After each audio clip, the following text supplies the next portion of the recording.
Hello hello प्यारे बच्चों, और कैसे हाल है आप सभी के? बहुत मस्त। तो हम भी ज़बरदस्त, ठीक है ना। तो अब जैसे ही आपका स्वागत है आपके अपने यूट्यूब यूपी बोर्ड के एक नए से छोटे से चैनल पर, जिसका नाम है एंड टू एंड साइंस 369 पर, ठीक है ना। जैसे कि हमने पिछली वीडियो में पढ़ा था, वर्गमूल 5 एक परिमेय संख्या होती है। ऐसी बोर्ड एग्जाम में आया है, वर्गमूल 7 एक अपरिमेय संख्या होती है, ठीक है ना। और आपकी बुक में उदाहरण दिए गए हैं, उदाहरण नंबर 3, उदाहरण नंबर 4। वर्गमूल 2 अपरिमेय संख्या होती है, वर्गमूल 3 अपरिमेय संख्या होती है। देखिए वो होमवर्क में आपका रहेगा बिल्कुल। और इसको जैसे अब मैंने वर्गमूल 5 करा था, पहले उस वीडियो को जरूर देखें दोबारा। जब वर्गमूल 7 को देखें तो पहले वर्गमूल 5 को देखें, उसके बाद जब दोबारा वर्गमूल 7 को देखोगे तो एकदम बिल्कुल आसान से समझ में आ जाएगी, ठीक है ना। समझ में तो ये भी आएगा, लेकिन वो ज्यादा आपके दिमाग में बैठ जाएगी। मैंने बताया ना कि उसको हमें याद नहीं करना, कुछ नहीं करना है। फिर भी अगर उसे एक बार देख के, वर्गमूल 5 की वीडियो को एक बार देखने के बाद अगर वर्गमूल इस 7 को देखेंगे तो आपका सबसे बड़ा आसान हो जाएगा। और ऐसा लगेगा जैसे ये तो हमने बहुत बार को लिखा है, बहुत आसान है, ये है वो है, ठीक है ना। तो चलते हैं अपने एक नए वाले सवाल पर जो बोर्ड एग्जाम में आया हुआ है, ठीक है ना। वर्गमूल 2 वर्गमूल 3 तो उदाहरण में दिए गए हैं, लेकिन वर्गमूल 7 आपके बोर्ड पेपर में पूछा गया है। 2023 में भी आपका है ये, 2022 में भी मिलेगा, और 2024 में भी आपका ये देखने को मिल सकता है, मिला हुआ है अनसोल्ड में, ठीक है ना। तो अनसोल्ड को देखेंगे तो उसकी बात करेंगे। चलिए बेटे सिद्ध करते हैं इसको। तो देखिए सिद्ध कीजिए, वर्गमूल 5 एक अपरिमेय संख्या है। अगर तुमने पिछली वाली वीडियो देखी होगी तो हमने कहा था इसे विरोधाभास मानना है। विरोधाभास माने उल्टी, जो ये कह रहा इसकी उल्टी बात करनी है, मतलब ये कह रहा अपरिमेय, तो हमें क्या मानना है? परिमेय संख्या माननी है, ठीक है ना। तो हमें एक लिखना है विरोधाभास युक्ति से, विरोधाभास युक्ति से, ठीक है ना बेटे। तो इसको मानेंगे हम, माना वर्गमूल 7 एक परिमेय संख्या है।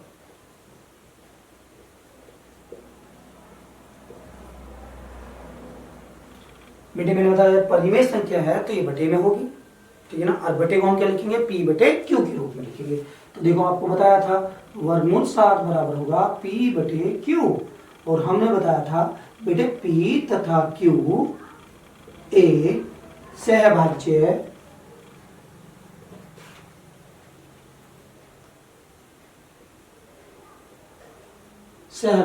पूर्णांक है, ठीक है ना। जहां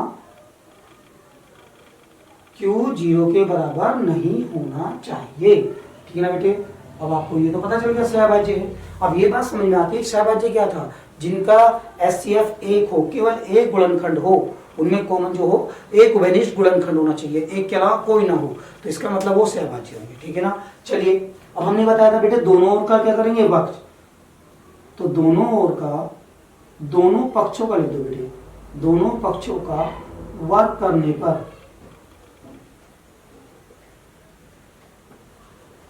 अच्छा बेटे मैंने बोला दोनों ओर का, तो दोनों ओर का भी लिख सकते हैं। पक्ष लिखने में ऐसा लगता है जैसे हम 10वीं के स्टूडेंट हैं, तो ये अच्छा सा लगता है, तो इसलिए पक्ष लिख सकते हैं, दोनों ओर का कर सकते हैं, या ऐसा कर सकते हैं केवल वर्ग करने पर, तब भी आपका बिल्कुल सही माना जाएगा, कोई गलत नहीं है। वर्ग क्या है आपके घर, वर्गमूल क्या बताया? वर्ग क्या बताया था मैंने बेटे? घात 2, तो बराबर P बटे Q की घात 2। इस घात 2 से वर्गमूल कट जाएगा, तो बेटे ये बचेगा 7, और ये वर्ग घात 2 में इस पे भी चल जाएगी और इस पर भी हो जाएगी, तो इसमें चला जाएगा, यानी 7Q की घात 2 बराबर P की घात 2। यानी अब अगर हम लिखे हैं तो P बराबर होगा 7Q की घात 2। थोड़ी स्पीड ज्यादा होगी क्या? चलो और कम कर लेते हैं, ऐसी बात नहीं। तो देखो बेटे P की घात 2 का मतलब ये हुआ कि यहाँ पर कोई संख्या है तो इसमें होगा ये 7 गुणा Q, Q की घात 2 होगा, मतलब एक गुणनखंड 7 होगा, एक कोई और भी हो सकता है, 2 3 4 5 कुछ भी हो सकता है, तो इसका मतलब 7 इसका गुणनखंड है P का। अब P स्क्वायर का, तो P का भी तो यही होगा, जब भी P स्क्वायर का तो 7 को 2 बार हुआ, ठीक है। तो हम लिख सकते हैं P स्क्वायर का एक गुणनखंड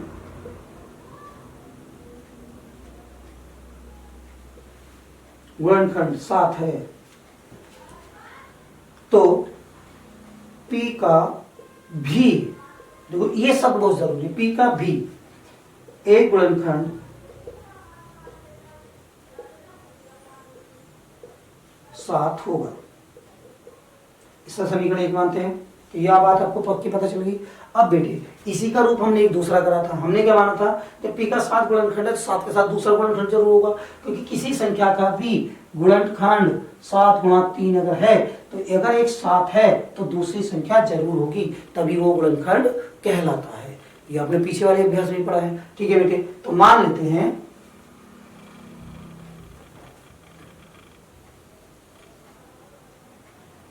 बेटे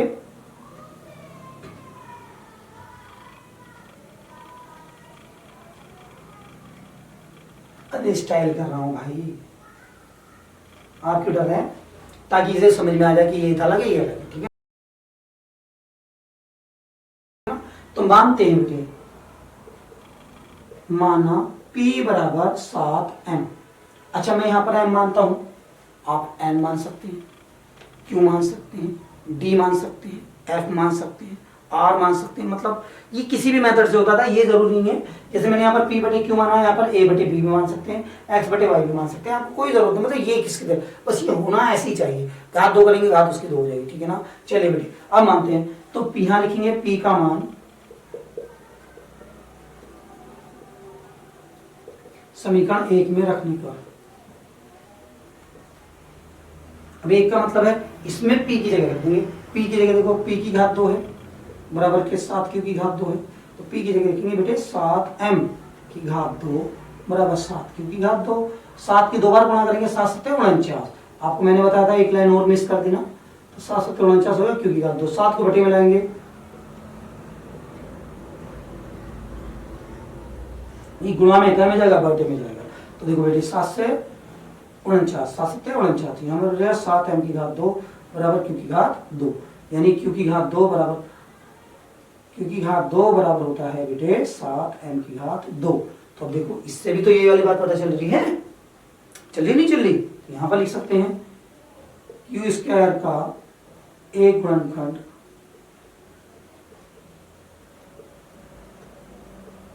q स्क्वायर का एक गुणनखंड 7 है, तो q का भी एक गुणनखंड 7 होगा। अब देखिए बेटे सारी बात वही आएगी ना कि एक गुणनखंड इसका भी 7 है और इसका भी 7 है, तो तुम्हारा एचसीएफ कितना आएगा, 7 आएगा।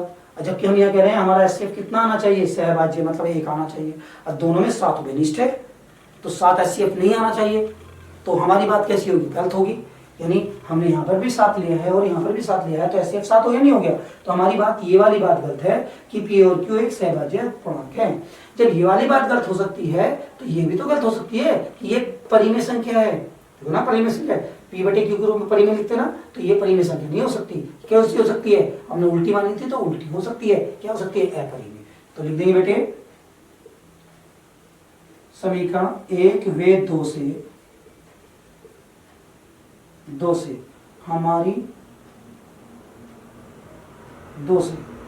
हमारी कल्पना गलत है। ठीक है ना, इसीलिए वर्गमूल 7 एक अपरिमेय संख्या है।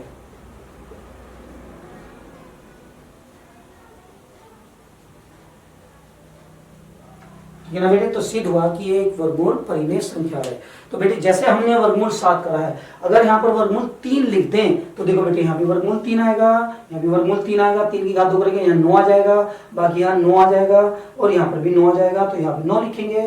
तो बेटे सब कुछ ऐसे लिखने के बाद देखो यहाँ पर हम क्या मानेंगे, 9, यहाँ पर कितना आएगा, 9, तो 9 आएगा तो 9 मानेंगे, और 9 आएगा तो बेटे यहाँ पर 9 लिख देंगे। 9 में 81 हो जाएगा, यहाँ पर 9 आएगा तो 9 से करेंगे, 9 एकम 9, यहाँ पर भी 9 आ जाएगा। तो इसका मतलब वो गुणनखंड भी आप लिख सकते हैं। ठीक है ना मेरे बच्चों, तो वर्गमूल 3 लिखोगे तो वर्गमूल 3 आ जाएगा, वर्गमूल 2 लिखोगे तो वर्गमूल 2 आ जाएगा। मतलब हर जगह यही वाली बात चलती रहेगी। ठीक है ना बेटे, तो यहाँ पर 2 आ जाएगा, यहाँ पर 3 आ जाएगा तो 2 लिखोगे 2 आ जाएगा, हर जगह ये वाली बात है। जहां पर वर्गमूल 7 माना देखो हर जगह 7 चलता आ रहा है। ठीक है ना, तो वर्गमूल 3 मानोगे तो हर जगह जहां 7 लिखा हुआ वहां 3 3 लिखते जाना।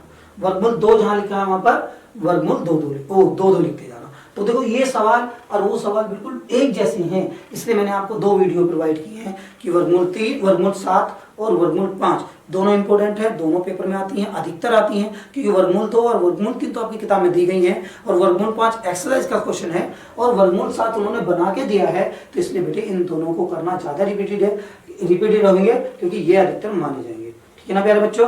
तो मुझे लगता है कि आपको बहुत ज़्यादा समझ में आया होगा और थोड़ा सा मज़ा भी आ रहा होगा।